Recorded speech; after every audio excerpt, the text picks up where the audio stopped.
Motor वाहन कायद्याचं उल्लंघन करणाऱ्या 46 रिक्षावर ठोठावला 3 लाख रुपयांचा दंड। उपप्रादेशिक परिवहन अधिकाऱ्यासह जालना पोलिसांनी केली कारवाई।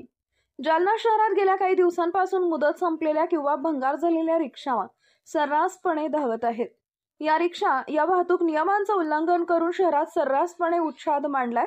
या रिक्षा चालकाविरोधात आज मंगळवारी सकाळी उपप्रादेशिक परिवहन अधिकारी, सदर बाजार, कदीम जालना आणि शहर वाहतूक शाखेच्या वतीनं मोहीम राबवून मोटर वाहन कायद्याचं उल्लंघन करणाऱ्या एकूण 46 रिक्षांवर कारवाया करत 30 रिक्षांवर 3,15,000 रुपयांची दंडात्मक कारवाई केली, तर 16 वाहनं ही भंगारमध्ये जप्त केल्याची माहिती वाहतूक शाखेचे पोलीस निरीक्षक प्रताप इंगळे यांनी दिली आहे। जालना शहरामध्ये काही अवैधरित्या ऑटो रिक्षा चालत असल्याबाबतच्या आमच्या निदर्शनास आले, वरिष्ठांच्या निदर्शनास आले।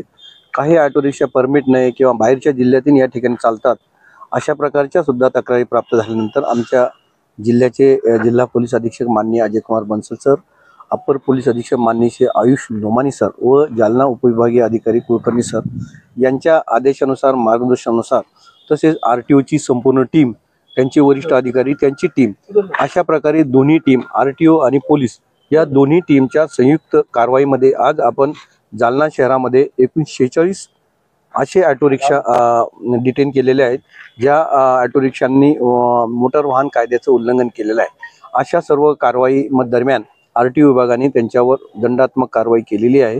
46 वाहनापैकी 30 वाहनावर 3,15,700 रुपयाचा दंड आकारण्यात आलेला आहे। इतर जे 16 वाहन आहे ते एज बार झालेले आहे, त्यामुळे ते स्क्रॅपसाठी त्यांनी वेगळे ठेवलेले आहे। अशा प्रकारची कारवाई आज संयुक्तरित्या आपण केलेली आहे। सर, ते स्क्रॅप गाड्या तुम्ही आता जमा करणार आहात का काय?